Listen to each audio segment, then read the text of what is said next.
Hello students, welcome to NFLent IES. So we are back again with the complete the Hindu analysis for 15th of March 2025. So hope you are reading well. You are coming back from the holy festive mode. Especially yesterday is a very beautiful festival for all the people around. Anyway, if you are Delhi side, if you are staying, then Delhi is specially meant for Holi and Ganesh Chaturthi and all of the other Deepavali especially. Okay, all these particular Navratri also they'll celebrate so well because I was also there quite longer time there. So you feel something different if you are a part of Delhi, and in Karnataka and other parts, other regions also, Holi is very a good festival we do celebrate. So let's do discuss. Hope you're reading well, revising well, because exams are very nearer, and hope you'll do that part from your end. If you like the content, because which is highly optimized in nature, so do like, share, and subscribe, and share it among your friends as well. Do not forget to press the like button and also subscribe the channel. That is most important for your further updates. So let's do discuss what were important articles for the day. So let's do discuss with that. See, India hits out at Pakistan, and India also denies it doesn't have any support and role over all these train attack. So recently what happened in Pakistan, they were called as Baloch Liberation Army. They had attacked this Quetta Peshawar train, and they had killed around 21 passengers. They got died.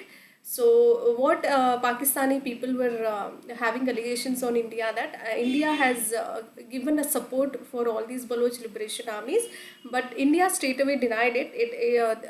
These sort of things will not be done by India. So I personally very sure about India will not take all those mischief behavior towards other country. So India straight away denied this particular fact. Whatever the attack has happened, we do not have any hand or support in any or the other manner. So they have Indians are quite they got a very big hearted sort of a people, I do believe, because we come from an environment where we are givers, not we are takers from the other end. So in that particular instant, I am personally I can able to say Indians will not do all these misbehave with other countries, especially with Pakistan and all the other countries also. So ಏನಾಗಿದೆ ಅಂದರೆ ಭಾರತ ಪಾಕಿಸ್ತಾನದ ಕೆಲವೊಂದು ಅಂದರೆ ಪಾಕಿಸ್ತಾನದ ಮೇಲೆ ದಾಳಿ ಆಗಿದೆ ಒಂದು ಟ್ರೈನು. ಸೊ ಅದು ಟ್ರೈನ್ ಹೆಸರೇನು ಏನಂತ ಕರಿತೀವಿ, ಆ ಟ್ರೈನ್ ಹೆಸರನ್ನ ಕ್ವೆಟ್ಟೆ ಪೇಶಾವರ್ ಅಂತ. ಕ್ವೆಟಾ ಪೇಶಾವರ್ ರೈಲಿನ ಮೇಲೆ ದಾಳಿ ಉಂಟಾಗಿದೆ. ಬಲೂಚ್ ಲಿಬರೇಷನ್ ಆರ್ಮಿ ಅವರು ಮಾಡಿದ್ದಾರೆ. 21 ಪ್ರಯಾಣಿಕರನ್ನು ಸಹ ಬಲಿ ತೆಗೆದುಕೊಳ್ಳಲಾಗಿದೆ ಅಂತ ಹೇಳಲಾಗ್ತಿದೆ. ಸೊ ಅಧಿಕೃತವಾಗಿ ಇದರ ಹಿಂದೆ ಭಾರತದ ಕೈವಾಡ ಇದೆ ಅಂತ ಪಾಕಿಸ್ತಾನದ ವಿದೇಶಾಂಗ ಒಂದು ಕಚೇರಿ ಮತ್ತು ಮಿಲಿಟರಿ ಸ್ಥಾಪನೆಯ ಆರೋಪಗಳು ನಮ್ಮ ಭಾರತದ ವಿರುದ್ಧವಾಗಿ ಇತ್ತು. ಸೊ ಭಾರತ ಏನು ಹೇಳ್ತು, ಈ ಥರದ ಕೆಲಸಗಳನ್ನ ನಾವು ಮಾಡಲ್ಲ, ಸೊ ಅದೆಲ್ಲ ನಿಮ್ಮದು ಒಂದು ರೂಲ್ಸ್ ಇದೆ, ಆ ಥರ ಎಲ್ಲ ಇಂಡೈರೆಕ್ಟಾಗಿ ಅಟ್ಯಾಕ್ ಮಾಡುವಂಥದ್ದು ಅಂತ ನಮ್ಮ ಭಾರತ ಅದನ್ನು ನಾವು ಏನು ಮಾಡಿಲ್ಲ, ಇದರಲ್ಲಿ ಯಾವುದೇ ರೀತಿಯ ಕೈವಾಡ ಇಲ್ಲ ಅಂತ ಹೇಳಿದೆ. Okay, so India would it denied, and rather it says that India will not take all those steps towards other country, and you Pakistan people will do all those indirect form of supporting some Naxalites or army people or anyone, and you'll always do one or the other allegations on India, and you'll do all these mischief behavior on India especially. So they had countered it in a well manner. So personally, I feel India will not take all those mean mindset wala attacks on any of the other country. So hope you got my point. And now, if we move on to the next important article, hopefully we'll directly move on to editorial, because today we do not have more articles which are important from the UPSC or KPSC or SPSC perspective. So now, as we move on to the editorial part, here our M.K. Narayanan sir, author, he's a former director and intelligent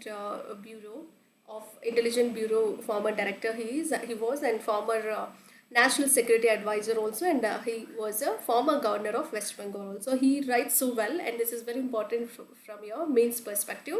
Try to make a note of it, those who are appearing for KPSC exams and those who are about to give prelims for this year of UPSC. For them, it would be a great question in the mains exam. So modern day cemetery, its perils and as well as its prospects. He had talked or spoken about strong leadership, how we define strong leadership and all of that. He has written so well. M.K. Narayan sir is a great author. So I personally go through his all of the articles. So ಆಧುನಿಕ ಒಂದು ದಿನದ ಒಂದು ಸಮಿಟ್ರಿ ಬಗ್ಗೆ ಹೇಳಿದ್ದಾರೆ. ಅದರ ಅಪಾಯಗಳು ಏನಿರ್ಬೋದು, ಅದರ ಭವಿಷ್ಯ ಯಾವ ಥರ ಇದೆ ಅಂತ ನೋಡೋಣ, ಚರ್ಚೆ ಮಾಡೋಣ. The concept of strong leadership. He has set in the particular editorial about strong leadership. Okay, ಬಲವಾದ ನಾಯಕತ್ವದ ಒಂದು ಪರಿಕಲ್ಪನೆಯನ್ನು ನೀಡಲಾಗಿದೆ. And globally what happens, strong leadership is widely regarded as useful, especially in politics and diplomacy. Strong leadership is globally required for the useful informations, useful politics and diplomacy also. You have to be diplomat. If you wanted to maintain a strong and balanced level of international relations with the other country, then you have to have a diplomat. Okay, you have to bring all together onto the table. ಜಾಗತಿಕವಾಗಿ ನೋಡೋದಾದರೆ ಪ್ರಬಲ ನಾಯಕತ್ವವನ್ನು ವಿಶೇಷವಾಗಿ ರಾಜಕೀಯ ಮತ್ತು ರಾಜತಾಂತ್ರಿಕತೆಯಲ್ಲಿ ಉಪಯುಕ್ತವೆಂದು ಪರಿಗಣಿಸಲಾಗುತ್ತೆ ಅಂತ ಹೇಳಲಾಗ್ತದೆ. And a strong leader is generally one, so for whom we do call them as a strong leader. Generally he is the one who centralizes all the power. The person who centralizes power is called as a strong leader, and the one who dominates both policy making and as well as the political party. Okay, they have to centralize all the power. Centralizing the powers, in addition to that, the person has to dominate both in the policy making activities and as well as in the particular political party also. That person is called as a strong leader. Okay, ಒಬ್ಬ ಪ್ರಬಲ ನಾಯಕ ಅಂತ ಹೇಗೆ ಹೇಳ್ತೀರಿ? ಸಾಮಾನ್ಯವಾಗಿ ಅಧಿಕಾರವನ್ನು ಕೇಂದ್ರೀಕರಿಸುವಂಥವರಾಗಿರಬೇಕು. ಇನ್ನೊಂದು ನೀತಿ ನಿರ್ಮಾಣ ಮತ್ತು ಅವರ ರಾಜಕೀಯ ಪಕ್ಷಗಳೆರಡರಲ್ಲೂ ಪ್ರಾಬಲ್ಯವನ್ನು ಸಾಧಿಸುವವರನ್ನು ಏನಂತ ಕರಿತೀವಿ? ಪ್ರಬಲ ನಾಯಕ ಅಂತ ಕರಿತೀವಿ. ಓಕೆ, ಅಥವಾ ಪ್ರಬಲ ನಾಯಕತ್ವವನ್ನು ಹೊಂದಿರುವಂಥವರು ಅಂತಲೂ ಕರೆಯಲಾಗುತ್ತೆ. And leaders like US President Donald Trump sir and Indian Prime Minister Shri Narendra Modi ji are seen as one of the great strong leaders of the country, of the respective countries. Okay, USA ಅಧ್ಯಕ್ಷರಾಗಿರುವಂತಹ Donald Trump sir ಅವರು ಮತ್ತು ಭಾರತದ ಪ್ರಧಾನಿ ಶ್ರೀ ನರೇಂದ್ರ ಮೋದಿಯವರಂತಹ ನಾಯಕರು ಪ್ರಬಲ ನಾಯಕರ ಒಂದು ಉದಾಹರಣೆಯಾಗಿ ನಾವು ಕಾಣ್ತೀವಿ ಅಂತ ಹೇಳಲಾಗ್ತಿದೆ. And Italian prime minister Giorgia Meloni recently cited them as key figures. These two people has addressed by Giorgia Meloni. She is the Italian Prime Minister. She cited both of Prime Minister Narendra Modi ji and Donald Trump sir that they will become a key figures to shaping a new conservative movements. They will bring out some new conservative movements towards their country and as well as in the global level. So, which is a very great statement given by Italian Prime Minister. Italian ಪ್ರಧಾನಿಯಾಗಿರುವಂತಹ Giorgia Meloni ಇತ್ತೀಚೆಗೆ ಅವರನ್ನು ಹೊಸ ಸಂಪ್ರದಾಯವಾದಿ ಚಳುವಳಿ ರೂಪಿಸುವಂತಹ ಪ್ರಮುಖ ವ್ಯಕ್ತಿಗಳಲ್ಲಿ ಇವರುಗಳನ್ನು ಉಲ್ಲೇಖಿಸಿದ್ದಾರೆ. Okay, very important. Try to make a note of it. The rise of summit diplomacy. Okay, this is very important. What is this summit diplomacy? This is a keyword. Okay, ಶೃಂಗಸಭೆಯ ಒಂದು ರಾಜತಾಂತ್ರಿಕತೆಯ ಒಂದು ಏರಿಕೆ ಬಗ್ಗೆ ಹೇಳಲಾಗ್ತದೆ. Summit diplomacy is all about what it is, how it involves.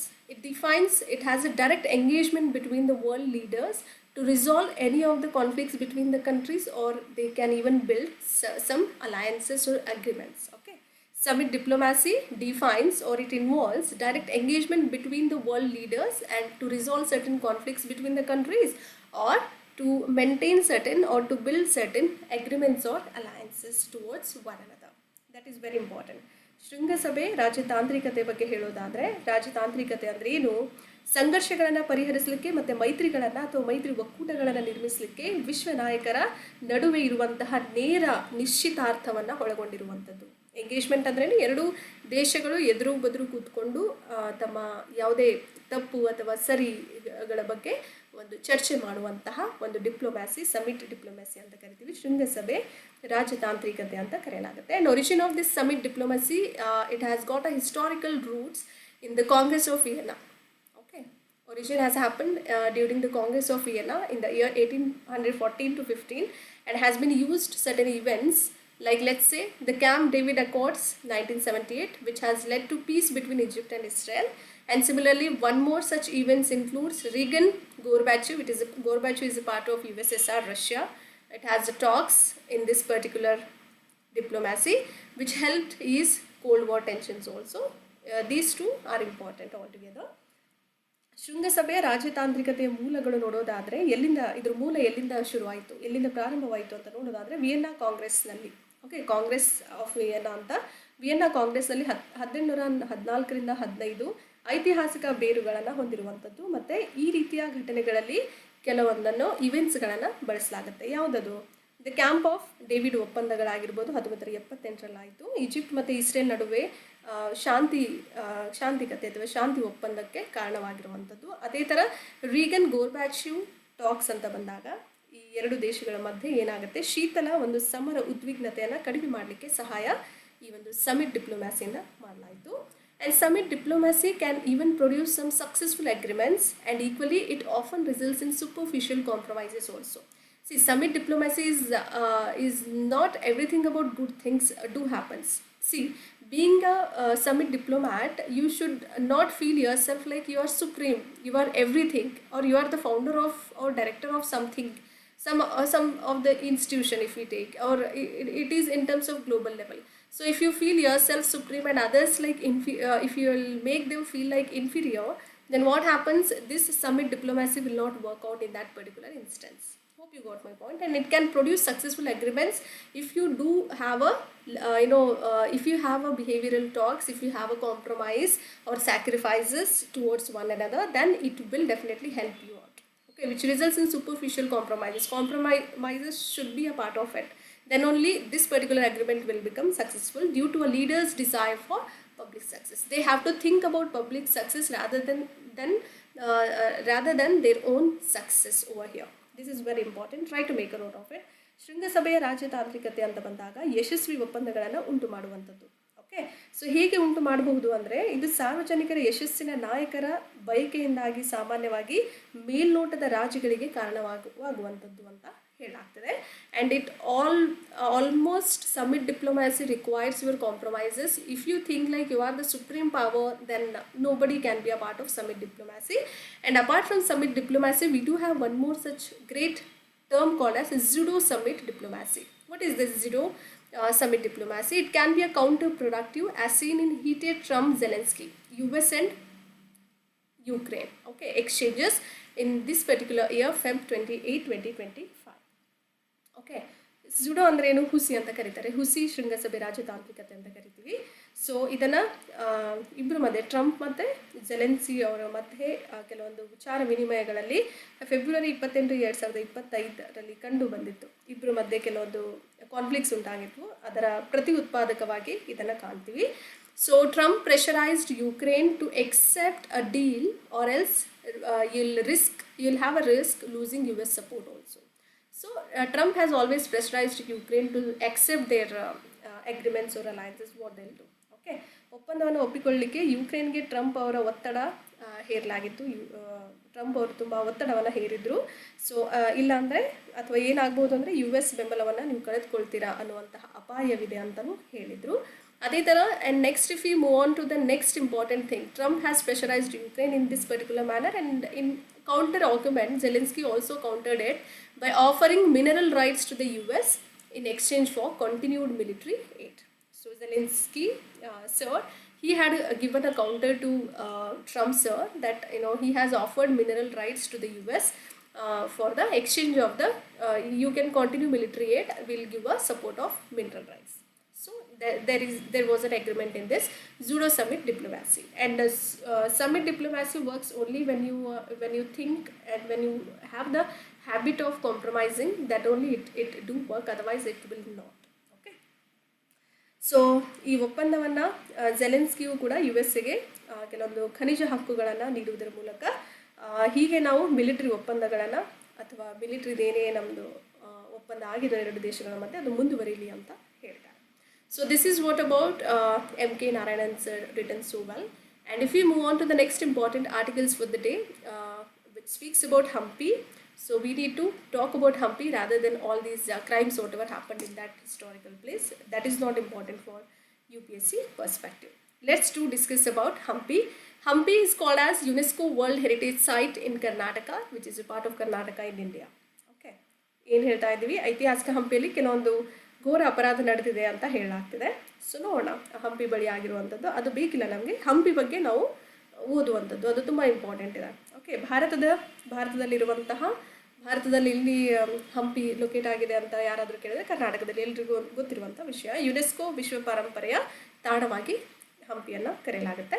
So it is a part of it, UNESCO's world heritage site, and it is an ancient city that was once the capital of Vijayanagara empire. It was the capital of Vijayanagara empire.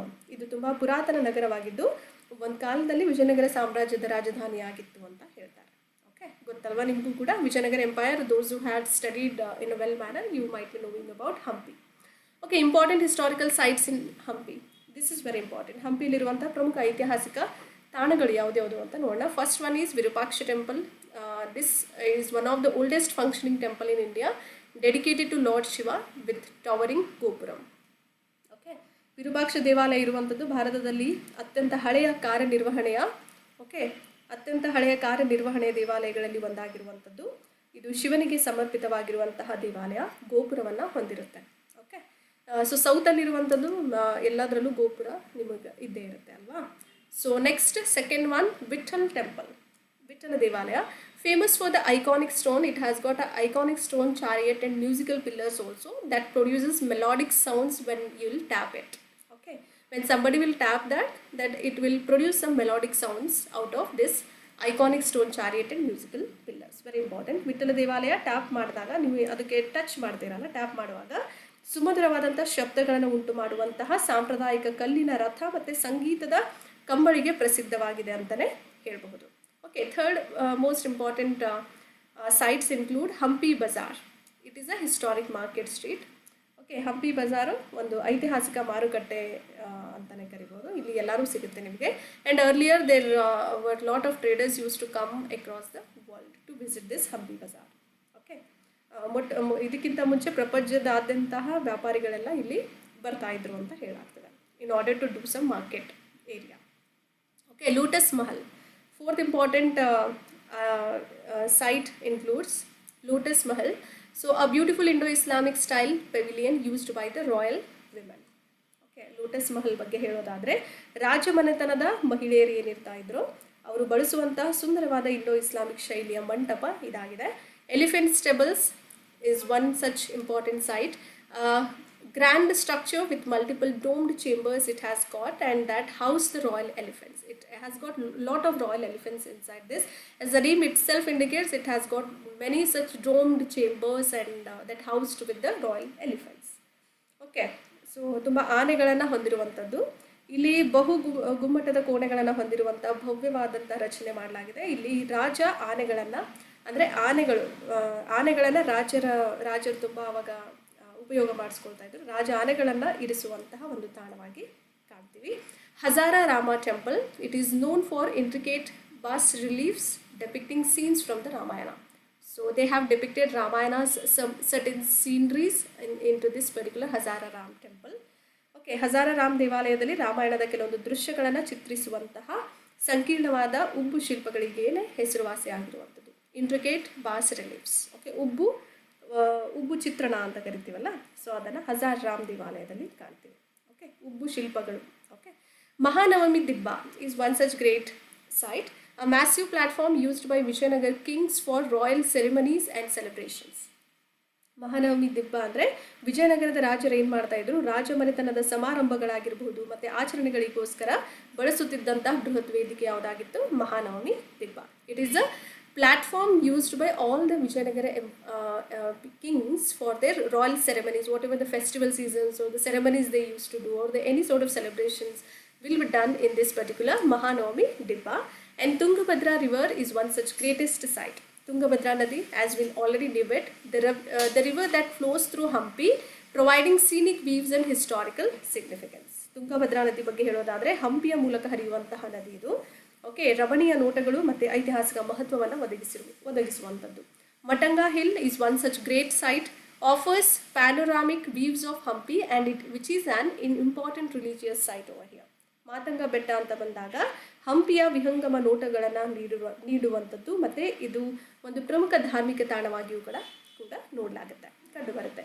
And Badavilinga and Lakshmi Narasimha statue is one such. Last but not the least, Badavilinga and Lakshmi Narasimha temple or statue we do get in Hampi, which is a giant monolithic statue of Narasimha, which is the fourth avatar of Vishnu, we do call that as. Okay.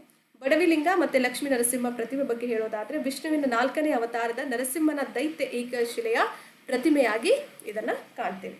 Okay, and if you have to what is important about Hampi from the examination perspective apart from all these sites is it was called as one of the richest cities in the world and during its peak in the 15th and 16th centuries also. 15 ಮತ್ತು 16ನೇ ಶತಮಾನಗಳಲ್ಲಿ ಉತ್ತುಂಗದಲ್ಲಿದ್ದಂತಹ ಸಮಯದಲ್ಲಿ ವಿಶ್ವದ ಶ್ರೀಮಂತ ನಗರಗಳಲ್ಲಿ ಒಂದಾಗಿತ್ತು ಅಂತ ಹೇಳಲಾಗುತ್ತೆ. The city was destroyed by A collusion of Deccan ಸುಲ್ತಾನೇಟ್ಸ್ in the year 1565 after the Vijayanagara empire last the battle of Talikota. Vijayanagara ಸಾಮ್ರಾಜ್ಯವು ತಾಳಿಕೋಟ ಗದನದಲ್ಲಿ ಸೋತ ನಂತರ 1565ರಲ್ಲಿ ಡೆಕ್ಕನ್ ಸುಲ್ತಾನರ ಒಕ್ಕೂಟದಿಂದ ನಗರ ನಾಶವಾಯಿತು ಅಂತಲೇ ಹೇಳ್ತಿದ್ದಾರೆ.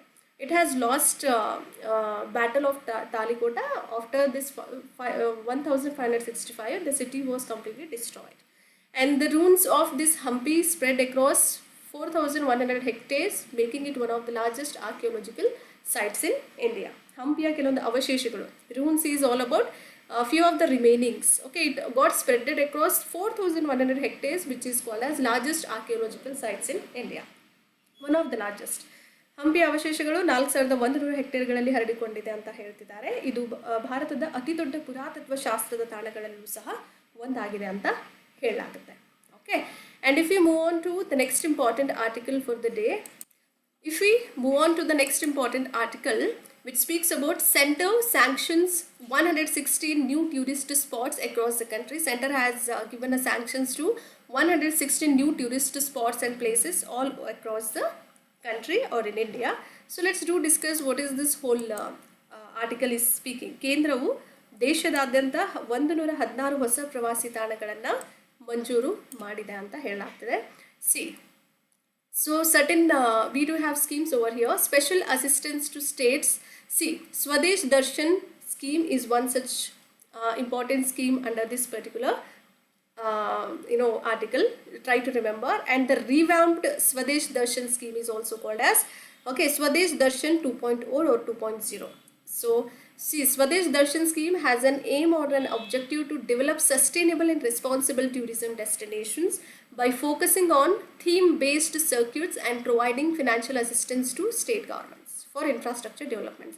So it will provide it focuses theme-based circuits. Let us say theme-based in the sense they'll portray some Ramayana-based or Mahabharata-based themes, and they'll even take Buddhist certain themes will be involved into this particular in order to develop certain sustainable and responsible tourism destinations. They had made some certain theme-based circuits and which provides financial assistance to state governments for the infrastructure development. And the revamped of this Swadesh Darshan scheme is called as Swadesh Darshan 2.0 or 2.0.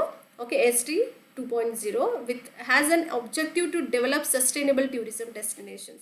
It has got a main objective to develop sustainable tourism destinations. Okay, hope you got my point. Swadesh Darshan ಅನ್ನುವಂತಹ ಯೋಜನೆಯು ಒಂದು theme ಮೇಲೆ ಆಧಾರಿತವಾದಂತಹ ಸರ್ಕ್ಯೂಟ್ಗಳ ಮೇಲೆ, ಅಂದರೆ ಅದು ಅಂದರೆ ರಾಮಾಯಣ ಆಧಾರಿತ ಆಗಿರ್ಬೋದು ಅಥವಾ ಮಹಾಭಾರತ ಆಗಿರ್ಬೋದು, ಬುದ್ಧಿಸ್ಟ್ ಯಾವುದೋ ಒಂದು ಥೀಮನ್ನು ಬಳಸಬಹುದು. ಸೊ ಅಂತಹ ಒಂದು ಲೊಕೇಶನ್ಸ್ಗಳನ್ನು ಈ ಒಂದು ಸ್ಕೀಮಲ್ಲಿ ತಗೊಳ್ತಾ ಇದ್ದಾರೆ. They are taking all those locations from Mahabharata, Ramayana and Buddhist. Locations are very much essential in order to portray all these or inculcate in this particular scheme so that many of the new tourists can come and visit that particular place. Okay, so ಏನು ಹೇಳ್ತಿದ್ದಾರೆ, theme ಆಧಾರಿತವಾದಂಥ ಸರ್ಕ್ಯೂಟ್ಗಳ ಮೇಲೆ ಕೆಲವೊಂದು ರಾಮಾಯಣ ಆಧಾರಿತವಾಗಿರುವಂತಹ ಲೊಕೇಶನ್ಸ್ಗಳಾಗಿರ್ಬೋದು, ಮಹಾಭಾರತದ್ದಿರ್ಬೋದು ಅಥವಾ ಬುದ್ಧಿಸಮ್ದಿರ್ಬೋದು, Jainism ಯಾವುದೇ ಇರ್ಬೋದು, ಅದರ ಮೇಲೆ ಕೇಂದ್ರೀಕರಿಸುವಂತಹ ಮೂಲಕ ಸುಸ್ಥಿರ ಮತ್ತು ಜವಾಬ್ದಾರಿಯುತ ಪ್ರವಾಸೋದ್ಯಮ ಸ್ಥಳಗಳನ್ನು ಅಭಿವೃದ್ಧಿಪಡಿಸುವಂತಹ ಗುರಿಯನ್ನು ಹೊಂದಿದೆ. ಅದರ ಜೊತೆಯಲ್ಲಿ ಮೂಲಸೌಕರ್ಯ ಅಭಿವೃದ್ಧಿಗೋಸ್ಕರ ರಾಜ್ಯ ಸರ್ಕಾರಗಳಿಗೆ ಹಣಕಾಸಿನ ನೆರವು ಸಹ ನೀಡ್ತಾ ಇದೆ. ಯಾವುದು? ಸ್ವದೇಶ್ ದರ್ಶನ್ ಸ್ಕೀಮ್. ಅದರ ರಿವ್ಯಾಂಪ್ಡ್ ಫಾರ್ಮ್ನ ಏನಂತ ಕರಿತೀವಿ? ಸ್ವದೇಶ್ ದರ್ಶನ್ 2.0 ಅಂತಲೇ ಪರಿಷ್ಕರಣ ಮಾಡಲಾಗಿದೆ. ಇದು ಸುಸ್ಥಿರ ಪ್ರವಾಸಿ ತಾಣಗಳನ್ನು ಅಭಿವೃದ್ಧಿಪಡಿಸುವಂತಹ ಉದ್ದೇಶದಿಂದ ಈ ಯೋಜನೆಯನ್ನು ಮಾಡಲಾಗಿದೆ. And one more under this sub scheme under Swadesh Darshan is called as CBDD.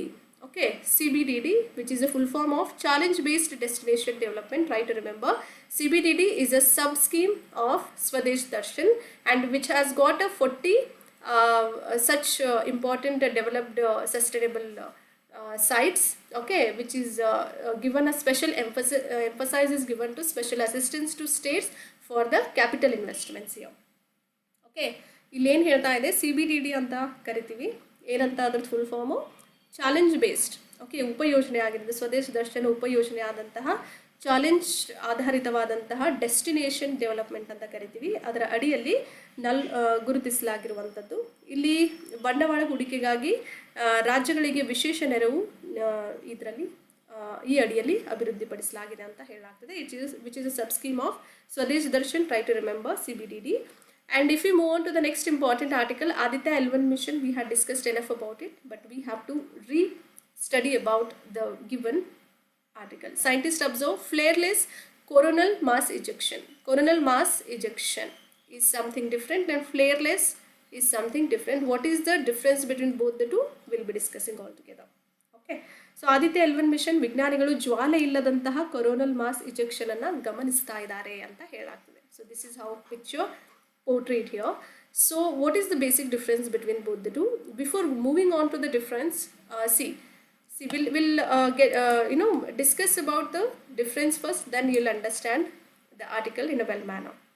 Okay, see, during flare what happens? Energy is released primarily as a electromagnetic radiation from the heated plasma. From that heated radiative plasma, what happens? Energy will directly released primarily as the electromagnetic radiation, which is a part of flare. And if we do compare it with CMEs, okay, what is this CMEs? Yes, tell me. Long form of CME, coronal mass ejection. Try to remember, coronal mass ejections are massive eruptions of plasma and as well as magnetic field. So it has got a massive eruptions takes place in the plasma and magnetic field, which weighs about trillion kilograms, which has a weightage of trillion kilograms, and that rays outwards from the sun, which will go outwards of the sun, from the sun through the interplanetary space. It speeds up to 3000 kilometers per second. Every second it will speed up. It has a space of a speed up of about 3000 kilometer for every second. So which is the basic difference between flare and as well as CMEs, which is called as coronal mass ejection. So scientists from the Indian Institute of Astrophysics, IIA, okay, so they have developed, Bangalore based IIA has developed all this coronal mass ejection, and which has been done from the solar atmosphere with the visible emission line coronagraph, VELC, which has been done by the solar atmosphere, called as visible emission line coronagraph, VELC instrument on board of Aditya L1 mission. Aditya L1 mission, as we know it about it, it is India's first scientific mission dedicated to study the sun, or it will do the sun observations or solar observations. Okay, and the VELC payload was developed by will be developed by the Bangalore based Indian Institute of Astrophysics. Try to remember, very important. Okay, ಭಾರತದ ಆಧಾರಿತವಾಗಿರುವಂತಹ ಒಂದು Indian institute of ಅಸ್ಟ್ರೋಫಿಸಿಕ್ಸ್ ಅವರು ಅಥವಾ ಭಾರತೀಯ ಖಗೋಳ ಭೌತಶಾಸ್ತ್ರ ವಿಜ್ಞಾನಿಗಳ ವರದಿ ಪ್ರಕಾರ ಯಾವುದು ವಿಸಿಬಲ್ ಎಮಿಷನ್ ಲೈನ್ ಕೊರೋನಾಗ್ರಾಫ್ ಅನ್ನು ಯೂಸ್ ಮಾಡಿದ್ದಾರೆ Aditya L1 mission on board ಮಾಡಲಿಕ್ಕೆ. ಇದು ಇನ್ಸ್ಟ್ರೂಮೆಂಟ್ ಆಗಿ ಬಳಸಲಾಗಿದೆ. ಅದೇ ಥರ ಆದಿತ್ಯ L1 ಮಿಷನ್ ಬಗ್ಗೆ ಹೇಳೋದಾದರೆ, ಸೂರ್ಯನನ್ನು ಅಧ್ಯಯನ ಮಾಡಲಿಕ್ಕೆ ಮೀಸಲಾಗಿರುವಂಥ ಭಾರತದ ಮೊಟ್ಟ ಮೊದಲ ವೈಜ್ಞಾನಿಕ ಮಿಷನ್ ಆಗಿ ಕಾಣ್ತೀವಿ. ಅದರ ಜೊತೆಯಲ್ಲಿ VELC ಇದನ್ನು ಬೆಂಗಳೂರು ಮೂಲದ IIA ಅಭಿವೃದ್ಧಿಪಡಿಸಿದೆ ಅಂತ ಹೇಳಾಗ್ತದೆ. And if we think and reread about or recall about Aditya L1 mission, it is India's first dedicated solar observatory launched by the Indian Space Research Organization ISRO on September 2023. The mission is designed to study the sun. Solar observation has been done under L1, that is Lagrange point 1, and its influence on space weather also. Okay. ಏನಾಗುತ್ತೆ, ಈ flare ಮತ್ತು ಇನ್ನೊಂದು ಏನು ಹೇಳಿದ್ದೆ, CMEs. Okay, coronal or coronal mass ejection ಅಂತ, ಅದರ ಎರಡರ ಮಧ್ಯೆ ಏನು ವ್ಯತ್ಯಾಸ ಅಂತ ನೋಡೋದಾದರೆ, ಜ್ವಾಲೆಯ ಸಮಯದಲ್ಲಿ ಶಕ್ತಿಯು ಪ್ರಾಥಮಿಕವಾಗಿ ಬಿಸಿಯಾದ ಪ್ಲಾಸ್ಮಾದಿಂದ ಎಲೆಕ್ಟ್ರೋಮ್ಯಾಗ್ನೆಟಿಕ್ ವಿಕಿರಣಗಳಾಗಿ ಬಿಡುಗಡೆಯಾಗುವಂಥದ್ದನ್ನ ಫ್ಲೇರ್ ಅಂತ ಕರಿತೀವಿ. ಅದೇ ಥರ ಜ್ವಾಲೆಗಳೊಂದಿಗೆ ಹೋಲಿಸಿ ನೋಡಿದಾಗ CMEಗಳು ಹೇಗಾಗುತ್ತೆ, ಪ್ಲಾಸ್ಮಾ ಮತ್ತು ಮ್ಯಾಗ್ನೆಟಿಕ್ ಫೀಲ್ಡ್ ಇವುಗಳ ಕ್ಷೇತ್ರಗಳ ಬೃಹತ್ ಸ್ಫೋಟಗಳಾಗಿ ಸುಮಾರು ಟ್ರಿಲಿಯನ್ ಕಿಲೋಗ್ರಾಮ್ಗಳಷ್ಟು ತೂಕವನ್ನು ಹೊಂದಿರುತ್ತೆ. ಅವು ಸೂರ್ಯನಿಂದ ಎಷ್ಟು ಅಂತರದಲ್ಲಿರುತ್ತೆ ಅಂದರೆ, ಅದು ಬಾಹ್ಯಾಕಾಶದ ಮೂಲಕ ಪ್ರತಿ ಸೆಕೆಂಡ್ಗೆ 3000 ಕಿಲೋಮೀಟರ್ ವೇಗದಲ್ಲಿ ಚಲಿಸುವಂಥದ್ದು ಯಾವುದಾಗುತ್ತೆ, coronal mass ejection. Try to remember. And if we think about Aditya L1 mission ಬಗ್ಗೆ ಹೇಳೋದಾದರೆ, ಭಾರತದ ಮೊದಲನೇ ಅಥವಾ ಒಂದನೇ ಸೌರ ವೀಕ್ಷಣಾಲಯವಾಗಿರುವಂಥದ್ದು. ಇದನ್ನು ಭಾರತೀಯ ಬಾಹ್ಯಾಕಾಶ ಸಂಶೋಧನಾ ಸಂಸ್ಥೆ ಇಸ್ರೋ ಅವರು ಸೆಪ್ಟೆಂಬರ್ 2, 2023 ಪ್ರಾರಂಭ ಮಾಡ್ತಾರೆ. Okay, launched on September 2, 2023. Okay, ಈ ಮಿಷನ್ ಏನು ಮಾಡುತ್ತೆ ಅಂದರೆ, ಸೂರ್ಯನನ್ನು ಮತ್ತು ಬಾಹ್ಯಾಕಾಶ ಹವಾಮಾನದ ಮೇಲೆ ಅದರ ಪ್ರಭಾವವನ್ನು ಅಧ್ಯಯನ ಮಾಡಲಿಕ್ಕೆ ವಿನ್ಯಾಸಗೊಳಿಸಲಾಗಿದೆ. ಅದೇ ಥರ ಇದು ಮಿಷನ್ ಬಗ್ಗೆ ಹೇಳೋದಾದರೆ, ಅವಲೋಕನ ಮಾಡಿದಾಗ ಇದು ಲಾಂಚ್ ಆಗಿರುವಂಥ ವರ್ಷ ಯಾವುದು, 2023 ಸೆಪ್ಟೆಂಬರ್ 2. ಲಾಂಚಿಂಗ್ ವೆಹಿಕಲ್ ಯಾವುದು ಯೂಸ್ ಮಾಡಿದ್ದಾರೆ, PSLV C57. ಉಡಾವಣಾ ವಾಹನ ಯಾವುದು, PSLV C57. ಡೆಸ್ಟಿನೇಷನ್ ಗಮ್ಯಸ್ಥಾನ ಯಾವುದು, Lagrange point L1, which is L1, L2, L3 are called as unstable, and L4, L5 are called as stable Lagrange point, and L1 is basically used for solar observations. Okay, mission type includes solar observations. ಸೌರ ವೀಕ್ಷಣೆ ಮಾಡಲಿಕ್ಕೆ ಈ mission ಅನ್ನು use ಮಾಡಲಾಗಿದೆ. Duration includes expected to operate for about 5 years. 5 ವರ್ಷಗಳವರೆಗೆ ಕಾರ್ಯನಿರ್ವಹಣೆ ಮಾಡಲಿಕ್ಕೆ ನಿರೀಕ್ಷಣೆಯನ್ನು ಮಾಡಲಾಗಿದೆ. And if we move on to the next important article for the day, which speaks about UNTAD, or UNTAD also you can call, which is very important. It has got many such reports which is very useful for your UPSC prelims exams. They might ask you, or you can expect a question on all these reports. Okay, UNTAD reports includes, UNTAD stands for United Nations Conference on Trade and Development. Okay, ಏನೇ ಅನ್ನತ್ತೆ, UNCTAD ವರದಿಗಳು ನೋಡೋದಾದರೆ 3 ಮುಖ್ಯವಾದಂಥ ವರದಿಗಳು ಹೊಂದಿರುತ್ತೆ. ಇದು UPSC ಎಕ್ಸಾಮಲ್ಲಿ, ಯಾವುದೇ ಎಕ್ಸಾಮಲ್ಲಿ ಕೇಳ್ತಾರೆ. You can expect a question on this. ಇದರ ಫುಲ್ ಫಾರ್ಮ್ ನೋಡೋದಾದರೆ, ಯುನೈಟೆಡ್ ನೇಷನ್ ಕಾನ್ಫರೆನ್ಸ್ ಯಾವುದ್ಯಾವ್ದ್ರ ಮೇಲೆ, ವ್ಯಾಪಾರ ಮತ್ತು ಅಭಿವೃದ್ಧಿ ಮೇಲೆ ಇರುವಂಥದ್ದು. So first such important report includes World Investment Report, and second one Digital Economy Report. Earlier, or formerly it was known as the Information Economy Report, IER. Earlier the Digital Economy Report is used to call as Information Economy Report. And third important report under UNCTAD would be Trade and Development Report, very important, which published annually. Every year this particular report will be published. It analyzes certain current economic trends and major policy issues of international concern. Okay, 3 ಮುಖ್ಯವಾದಂಥ ವರದಿಗಳನ್ನು ಹೊಂದಿರುವಂಥದ್ದು. ಒಂದು ವಿಶ್ವ ಹೂಡಿಕೆ ವರದಿ ಆಗಿರುತ್ತೆ, ಇನ್ನೊಂದು digital economy ವರದಿ ಅಂತ ಕರಿತೀವಿ. ಸೊ ಅಥವಾ ಡಿಜಿಟಲ್ ಆಗಿರುವಂತಹ ಆರ್ಥಿಕ ವರದಿ ಅಂತಲೂ ಕರಿಬೋದು. ಹಿಂದೆ ಇದನ್ನು ಮಾಹಿತಿ ಆರ್ಥಿಕ ವರದಿ ಅಂತಲೂ ಕರೆಯಲಾಗ್ತಾ ಇತ್ತು. ಆಮೇಲೆ ಮೂರನೇದಾಗಿ ವ್ಯಾಪಾರ ಮತ್ತು ಅಭಿವೃದ್ಧಿ ವರದಿ ಅಂತ ಕರಿತೀವಿ. ವಾರ್ಷಿಕವಾಗಿ ಪ್ರಕಟಣೆ ಮಾಡಲಾಗುತ್ತೆ. ಪ್ರಸ್ತುತವಾಗಿ ಆರ್ಥಿಕ ಪ್ರವೃತ್ತಿಗಳು ಮತ್ತು ಅಂತಾರಾಷ್ಟ್ರೀಯ ಕಾಳಜಿಯ ಪ್ರಮುಖ ನೀತಿ ಸಮಸ್ಯೆಗಳನ್ನು ವಿಶ್ಲೇಷಣೆ ಮಾಡುವಂಥದ್ದು ಯಾವುದು, ವ್ಯಾಪಾರ ಮತ್ತು ಅಭಿವೃದ್ಧಿ ವರದಿ. These were very important reports under UNTAD. Try to remember, and I think hopefully these were the important articles for the day. And this is what is for today's analysis part. I hope you liked it. Do like, share and subscribe, and share it among your friends as well. Keep loving us, keep sharing us. So I'll meet in the substantive classes altogether on a day-to-day basis. So hope you'll enjoy the classes. So thank you for all the comments, and thank you for all the love and support, as I always mention. Lots of gratitude, and keep loving us, keep sharing us. Stay tuned. We'll get back to you tomorrow. Thank you everyone. Have a good time.